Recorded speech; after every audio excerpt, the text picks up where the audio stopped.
ಸಂಕೇಶ್ವರದಲ್ಲಿ ಕಾರ ಹುಣ್ಣಿಮೆಯ ಹಬ್ಬವನ್ನು ಅದ್ದೂರಿಯಿಂದ ಆಚರಿಸಲಾಯಿತು. ಮೆರವಣಿಗೆಯಲ್ಲಿ 40ಕ್ಕೂ ಹೆಚ್ಚು ಜೋಡಿ ಎತ್ತುಗಳು ಪಾಲ್ಗೊಂಡು ಊರಿನ ಪ್ರಮುಖ ಬೀದಿಗಳಲ್ಲಿ ಸಂಚರಿಸಿದವು.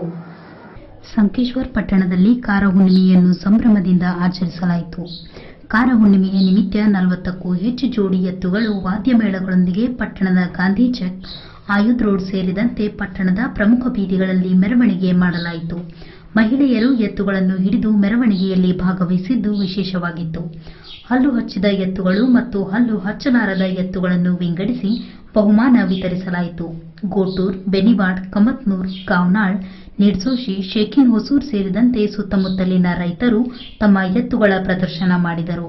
ಗಾಂಧಿ ಚೌಕದಲ್ಲಿ ಮಹಾರಾಷ್ಟ್ರದ ಸಂಗೀತ ಮೇಳ ತಮ್ಮ ಗಾಯನವನ್ನು ಪ್ರದರ್ಶಿಸಿತು.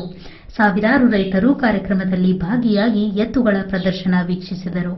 ಮಾಜಿ ಮಂತ್ರಿಗಳಾದ ಎಬಿ ಪಾಟೀಲ್, ಅಪ್ಪಾಸಾಹೇಬ್ ಶಿರ್ಕೋಳಿ, ಅಪ್ಪಾಸಾಹೇಬ್ ಹೆದ್ದೂರ್ ಶೆಟ್ಟಿ, ಜಯಪ್ರಕಾಶ್ ನಲ್ವಡೆ, ಅಜಿತ್ ಕರದ್ಗಿ, ಬಂಡು ಹಾತ್ನೂರಿ, ನಬೀಸಾಬ್ ಹುಂಚಾಳ್ಕರ್, ಸಂಜಯ್ ನೇಷ್ಟಿ ಸೇರಿದಂತೆ ಕಾರ ಹುಣ್ಣಿಮೆಯ ಬಹುಮಾನ ವಿತರಣಾ ಕಮಿಟಿಯ ಸದಸ್ಯರು ಉಪಸ್ಥಿತರಿದ್ದರು.